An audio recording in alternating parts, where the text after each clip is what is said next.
స్వర్గీయ ఎన్టీ రామారావు గారు ఆయన ప్రసంగం క్యాసెట్ అధ్యక్ష నాకు ఇక్కడ సభలో చూపించే అవకాశం లేదు.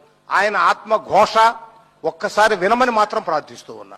అధికారంలో కూర్చోవడానికి గూడు పుటానికి ఈ మోసానికి మూల స్తంభం ఈ పద్మ వ్యూహానికి మూలకారకుడు చంద్రబాబే. టీడీపీ అఖండ విజయం సాధించి అధికారంలోకి రాగానే పార్టీలో వచ్చి చేరుతానని నన్ను ప్రాధేయపడ్డాడు. అప్పట్లో కొందరు పార్టీ నాయకులు ఆయన్ని పార్టీలోకి తీసుకోవద్దన్నారు. ఆ తర్వాత బ్రతిమలాటంతో చంద్రబాబును పార్టీలో చేర్చుకున్నాం. తెర వెనుక నుండి అతను తయారు చేసుకున్న గ్రూపులను ముఠాను మేము గుర్తించలేకపోయాం. పెద్దవాడని ఆలోచించకుండా నన్ను వెన్నుపోటు పొడిచాడు. ఇంత దారుణమా?